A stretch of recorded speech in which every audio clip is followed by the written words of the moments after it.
Shalom, selamat hari Sabat, Bapak Ibu dikasihi Tuhan. Kita bersyukur kepada Tuhan. Pada hari Sabat ini kita boleh berjumpa lagi melalui media sosial ini, di Amor TV ini, untuk belajar firman Tuhan. Namun sebelum kita belajar, saya undang kita untuk berdoa, memohon tuntunan Roh Kudus agar biarlah hati dan pikiran kita akan dituntun untuk memahami dan mengerti pelajaran kita ini. Mari kita berdoa. Terima kasih Tuhan, pada saat ini kami akan belajar tentang firman-Mu. Tuhan, tolong tuntun kami, terangi hati dan pikiran kami, agar kami dapat memahami pelajaran ini, agar biarlah kami kembali kepada Tuhan yang adalah pencipta kami. Terima kasih, dalam nama Tuhan Yesus kami berdoa. Amin. Sekali lagi, shalom, selamat hari Sabat. Kita jumpa lagi di media ini. Saya akan memberikan kepada kita dengan singkat pelajaran kita hari ini. Pelajaran kita hari ini adalah pelajaran yang ke-9, yaitu penciptaan kejadian sebagai fondasi bagian kedua. Sahabat, yang lalu kita belajar tentang kejadian sebagai fondasi bagian pertama, di mana Allah adalah pencipta kita. Allah menciptakan bumi ini selama 7 hari penciptaan, dan pada hari yang ke-7 dia berhenti, dia memberkati, dan dia menguduskan hari Sabat itu, sama seperti hari ini adalah hari Sabat di mana kita semua berhenti, di mana kita semua diberkati, dan di mana kita dapat menguduskan hari Sabat. Allah setelah menjadikan manusia, dia bukan menjadikannya begitu saja, tetapi ketika manusia itu jatuh dalam dosa, maka Allah mengakui kepemilikannya terhadap mereka, dan Allah datang mencari mereka. Allah memberikan janji kepada manusia itu, dan Allah menepati janjinya dengan menebus mereka dan untuk menyelamatkan nyawa mereka. Pada hari Sabat ini kita akan belajar dengan pelajaran yang hampir sama. Ayat inti kita hari ini di dalam Mazmur 19 ayat 1. Langit menceritakan kemuliaan Allah dan cakrawala memberitakan pekerjaan tangannya. Kalau kita melihat kembali kepada alam, kepada ciptaan Tuhan yang ada pada saat ini, yang kita bisa lihat dengan mata kita sendiri, maka kita akan melihat bahwa sungguh Tuhan Allah itu Maha Kuasa, sungguh Allah itu dahsyat, sungguh dia penuh dengan kuasa, dan kita adalah ciptaan tangannya. Kita bisa belajar dari alam, kita bisa mengerti Allah dari alam, tetapi lebih daripada itu, kasih dan kemurahannya, kita tidak akan pernah memahami sepenuhnya tentang Allah kita itu. Yang kita tahu adalah Allah kita itu penuh dengan belas kasihan. Allah kita itu penuh dengan kemurahan, murah hati. Dia Maha Kuasa, dia dahsyat, dia berkuasa atas kita. Nah, itulah yang harus kita pahami. Banyak teori Bapak Ibu Saudara-saudara yang dikemukakan oleh manusia, yang juga didasarkan oleh hal-hal yang benar. Sama seperti pelajaran kita hari ini, beberapa ahli atau ilmuwan yang mereka menyingkapkan lebih banyak lagi hasil tentang karya Tuhan. Mereka adalah Johannes Kepler, Isaac Newton, John Ray, Robert Boyle. Ini adalah ilmuwan-ilmuwan besar yang dimana mereka dapat mengembangkan sesuatu dari Allah yang sudah Allah jadikan menjadi sesuatu hal yang besar dan luar biasa. Namun demikian, setelah revolusi Perancis pada abad ke-19 mulai berpindah dari pandangan dunia teistik kepada pandangan yang didasarkan oleh naturalisme dan materialisme. Nah, ada beberapa ide-ide filosofis yang dipopulerkan oleh para ilmuwan, dan yang paling kita kenal adalah seorang ilmuwan yang bernama Charles Darwin. Kita semua tahu tentang Charles Darwin, bagaimana teori yang dikemukakan oleh Charles Darwin, yaitu Charles Darwin mengatakan bahwa manusia itu bermula dari kera. Bagaimana kita bisa memahami bahwa manusia itu bermula dari kera? Charles Darwin mengemukakan bahwa manusia itu bermula dari sesuatu ciptaan yang tidak sempurna, akhirnya berevolusi, butuh jutaan tahun agar manusia itu dapat berkembang dari tidak sempurna menjadi manusia atau ciptaan yang sempurna. Dapatkah kita mempercayai hal ini? Ataukah inikah suatu hal yang mutlak keberadaannya? Saya pikir perlu kajian-kajian untuk membuktikan bahwa ini adalah teori yang sangat keliru karena sudah bertolak belakang dengan apa yang dikatakan oleh Alkitab. Pada saat ini kita akan belajar tentang bumi itu datar, penciptaan dalam kitab-kitab kuno, kitab Kejadian versus kekafiran, waktu dan penciptaan, dan lalu kemudian penciptaan dalam Alkitab. Pertanyaan adalah, bumi kita ini datar atau bulat? Apa yang dikemukakan oleh ilmu pengetahuan tentang bumi kita ini? Dan apakah yang dikemukakan oleh Alkitab tentang bumi kita ini? Dan apa teori mana atau ajaran mana yang akan kita gunakan untuk kita jadikan sebagai sebuah kebenaran?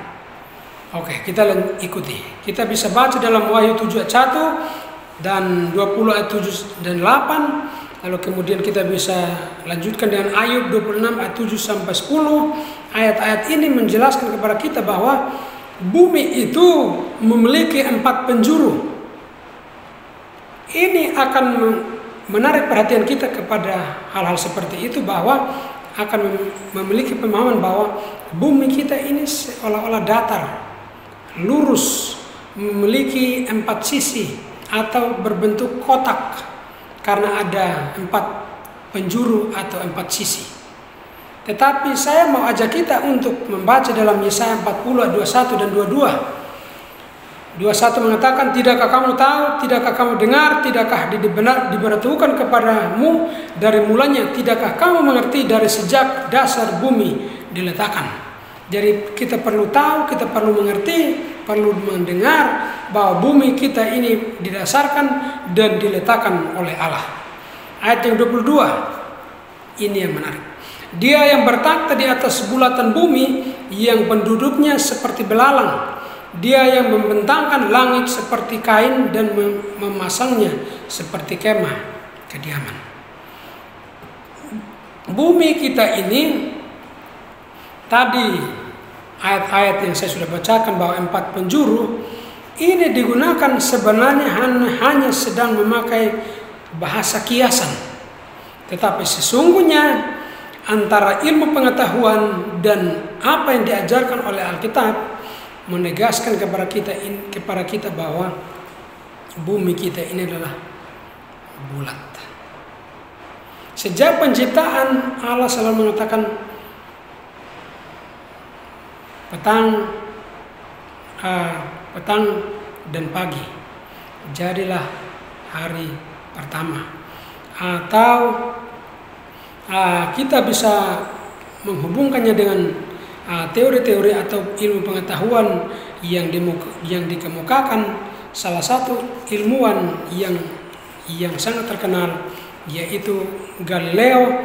Galileo menyimpulkan bahwa matahari adalah pusat tata surya dengan bumi dan planet-planet lain berputar mengelilingi matahari. Ini adalah teori yang dinamakan dengan pandangan heliosentris. Tetapi gereja memiliki pandangan lain. Gereja berpendapat bahwa bumi adalah pusat dari alam semesta. Ini pandangan geosentris, dan ini mengarah pada sebuah hal yang akhirnya Galileo dibawa ke pengadilan oleh Inkuisisi, di mana Galileo dipaksa untuk mengakui kesalahan yang akhirnya dia dipenjarakan oleh karena teori yang dikemukakan. Tetapi luar biasanya Bapak Ibu Saudara-saudara, butuh 350 tahun akhirnya kebenaran yang didapatkan, ilmu pengetahuan yang dikemukakan oleh Galileo dapat diterima, dan teori yang dikemukakan oleh pandangan yang dikemukakan oleh gereja adalah pandangan yang salah. Jadi Bapak Ibu Saudara-saudara, boleh jadi gereja memiliki pandangan yang salah terhadap Alkitab. Gereja boleh memiliki pandangan yang juga bertolak belakang dengan Alkitab. Tetapi terkadang ilmu pengetahuan ini harus diuji dengan Alkitab, sama seperti yang dikemukakan oleh Galileo. Allah adalah sumber pengetahuan tentang penciptaan bumi ini.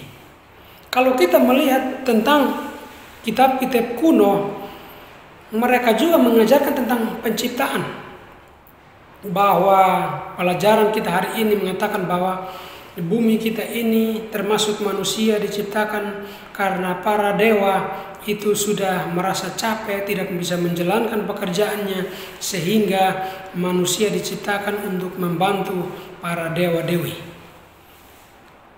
Yang pada pelajaran kita ini ada yang namanya dari sebuah kitab kuno, yaitu Epik Atrahasis. Epik Atrahasis ini menjelaskan kepada kita bahwa para dewa menjadikan manusia untuk menjadi penolong dewa-dewa. Tetapi apa yang Alkitab ajarkan kepada kita? Yang Alkitab ajarkan kepada kita adalah bahwa Allah menciptakan bumi ini, dan juga terlebih khusus manusia. Allah menciptakan manusia bukan berarti agar manusia itu dapat menolong Allah. Allah menjadikan manusia itu didasarkan oleh cinta dan kasih-Nya terhadap manusia.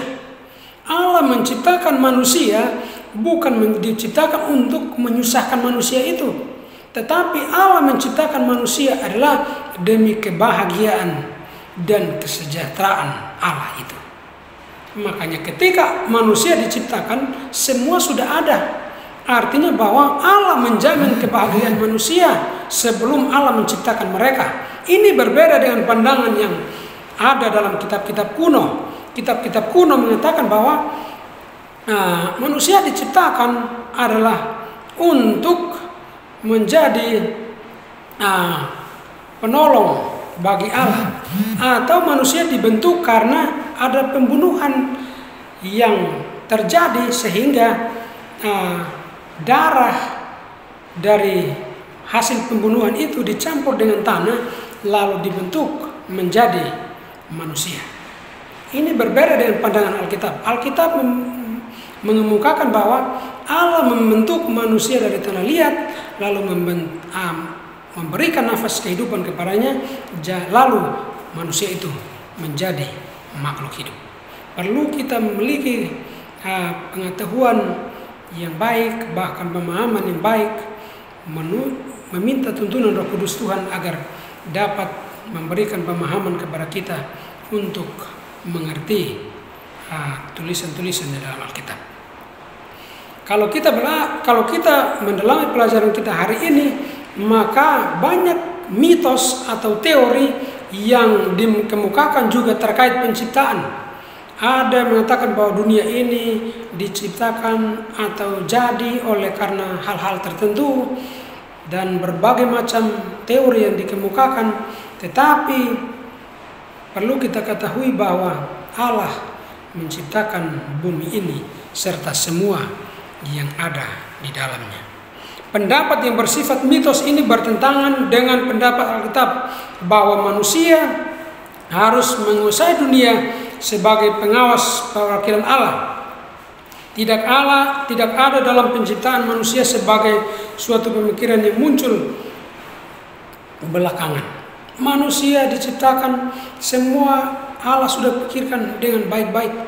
Semua sudah di-setting dengan baik oleh Sang Maha Kuasa, sehingga Allah menciptakan bumi ini dengan begitu hebat. Terus kita melihat kembali bahwa kalau kita belajar tentang ilmuwan-ilmuwan atau ilmu pengetahuan, maka banyak ilmuwan yang mengungkapkan bahwa dunia kita ini sudah ada sejak 0 tahun sampai hari ini, itu usianya sudah berjuta-juta tahun. Atau mungkin ada berpendapat bahwa dunia kita ini sudah punya usia miliaran tahun. Nah, ini perlu kita ketahui juga mana yang akan kita gunakan, pandangan Alkitab atau pandangan ilmu pengetahuan, pandangan sains atau pandangan ilmu pengetahuan. Mari kita lihat di pelajaran kita. Ada satu hal yang membuat silsilah ini unik dalam Alkitab yang mengandung unsur waktu, sehingga beberapa pakar menyebutkan bahwa dengan istilah yang tepat, inilah kronogenealogi. Sejak awal mula dasar bumi dijadikan atau Adam diciptakan, usia dan waktu penciptaan ini sudah dalam tahap yang mana? Sudah berapa usianya? Kalau kita lihat kembali di dalam ayat-ayat ini, maka contohnya Lukas 3 dan Matius 1 ayat 1 sampai 17, itu kita akan belajar tentang kronologis bagaimana Adam dijadikan oleh Allah, dan dari sini kita bisa belajar tentang berapa usia dunia kita ini.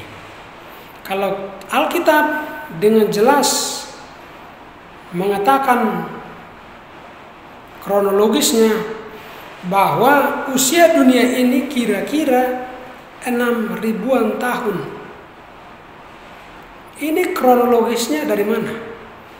Kronologisnya adalah dari ketika Adam, bumi ini dijadikan, dan termasuk Adam.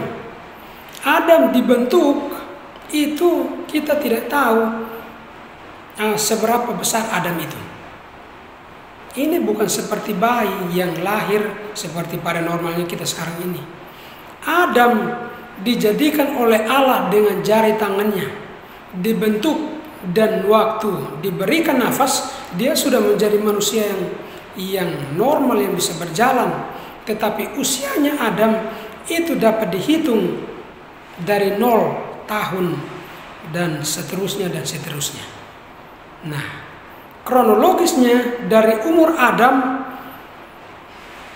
0 tahun sampai akhirnya ratusan tahun dia hidup, dan dari keturunannya berikut mereka hidup ratusan tahun lagi, lalu berlanjut kepada keturunan yang lain, dan sampai kepada perjanjian baru, lalu kepada kita sekarang ini. Maka dapat diperkirakan waktu penciptaan dan tiba sampai sekarang ini. Maka itu adalah kronologis yang diberikan oleh Alkitab. Nah, menurut ilmuwan, teori-teori yang kita dapatkan hari ini mengatakan bahwa dunia kita ini sudah sangat tua, berjuta-juta tahun. Bahkan ada yang menemukan inilah batu bersejarah yang sudah berjuta-juta tahun. Ada yang menemukan inilah fosil-fosil yang sudah ratusan juta tahun yang lalu. Inilah fosil yang ini dan yang itu. Jadi mana yang akan kita pakai? Kronologis yang diberikan oleh Alkitabkah atau ilmu pengetahuan yang diberikan oleh manusia? Di dalam Alkitab, Perjanjian Baru maupun Perjanjian Lama jelas mengatakan bahwa Allah menciptakan bumi ini. Dalam perjanjian lama mengatakan Allah menciptakan bumi dan manusia. Di perjanjian baru juga para rasul menegaskan, para penulis bahkan Paulus mengatakan bahwa berulang kali menggunakan kisah penciptaan untuk mendukung pokok-pokok teologis yang ada dalam perjanjian lama yang tidak dapat diragukan kebenarannya. Nah, kita perlu ketahui Bapak Ibu Saudara-saudara agar kita tidak keluar dari konteks yang dimiliki oleh Alkitab. Pada hari Kamis ini kita boleh dapat melihat di dalam pelajaran-pelajaran ini tentang penciptaan baik perjanjian baru namun juga perjanjian lama, di mana menjadi satu tolok ukur kita. Namun di perjanjian baru juga para rasul, para penulis mendukung perjanjian lama dengan menuliskan dalam kitab-kitab mereka. Contoh dalam Matius, Markus, Lukas, Yohanes, Kisah, Rom, 2 Korintus, mereka menjelaskan tentang penciptaan manusia, terang dijanjikan, pohon-pohon dijadikan, dasar bumi dijadikan, bahkan manusia itu dijadikan. Semua ada di sana demi untuk menarik perhatian kita kepada Alkitab. Kembali lagi kepada kita untuk dengan iman menerima Alkitab ini sebagai hasil karya Tuhan. Kesimpulan pelajaran kita hari ini, Alkitab adalah sebuah catatan kuno yang dijaga oleh Allah dari zaman diciptakan, dijadikan sampai hari ini, merupakan suatu kebenaran yang dapat diterima dengan baik. Alkitab adalah suatu dasar yang menegaskan kepada kita awal mula penciptaan bumi termasuk manusia sampai hari ini. Sejarah Alkitab ini tidak dapat diragukan karena dapat diuji oleh ilmu pengetahuan dan juga Alkitab. Jadi sangat relevan dari zaman sekarang, dari zaman dulu hingga zaman sekarang ini sangat relevan. Saya akan bacakan kepada kita satu kutipan dari Ellen G. White. Kepada saya telah ditunjukkan bahwa tanpa sejarah kitab geologi tidak dapat membuktikan apa-apa. Karena apa? Karena ilmu pengetahuan, para ilmuwan juga melihat dan belajar tentang Alkitab sehingga mereka juga dapat menggali itu sesuai dengan dasar kebenaran Alkitab. Kalau ada yang tidak menggunakan Alkitab sebagai dasar, makanya sudah dapat dipastikan bahwa teori mereka akan menjadi teori yang sangat kosong dan tidak dapat diterima kebenarannya.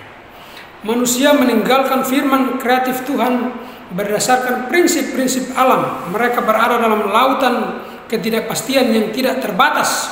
Kalau kita belajar ilmu pengetahuan tanpa didasarkan oleh Alkitab, maka kita sedang menuju kepada arah ketidakpastian dan kita pasti bingung. Bagaimana caranya Allah menyelesaikan pekerjaan penciptaan hanya dalam 6 hari literal? Belum pernah ia singkapkan kepada kita manusia fana ini. Jadi Bapak Ibu Saudara-saudara, dengan kita belajar kita mungkin banyak mengetahui hal, tetapi perlu kita ketahui bahwa kita tidak akan mengetahui secara jelas kenapa Tuhan menciptakan bumi kita ini dalam 6 hari, 7 hari literal. Bagaimana mungkin? Nah, itu yang akan kita tanyakan ketika kita ada di sorga nanti. Makanya pastikan bahwa pada hari ini sampai akhir zaman kita akan tetap setia. Akhirnya kita akan bertanya nantinya kepada Tuhan Sang Pencipta alam semesta kita, bagaimana bumi ini diciptakan dan bagaimana prosesnya, nanti kita akan bertanya. Tetap jaga iman, jaga hubungan kita dengan Tuhan agar kita boleh dapat bertemu dengan Dia di sorga. Mari kita berdoa. Terima kasih Tuhan untuk pelajaran ini, boleh menolong kami agar kami mengerti, memahami tentang pelajaran ini. Banyak hal Tuhan yang kami tidak pahami, namun kami percaya bahwa Tuhan adalah sumber segala pengetahuan yang dapat memberitakan kepada kami semuanya itu. Kami rindu Tuhan untuk mengetahui hal itu. Kami rindu ketika kami akan bertemu dengan Tuhan. Kami akan mengetahui hal-hal itu dengan bertanya kepada Tuhan. Terima kasih Tuhan untuk karya-Mu dalam kehidupan kami. Terima kasih untuk kasih-Mu menebus kami. Dalam nama Tuhan Yesus kami berdoa. Amin. Shalom, selamat hari Sabat. Tuhan memberkati kita semua.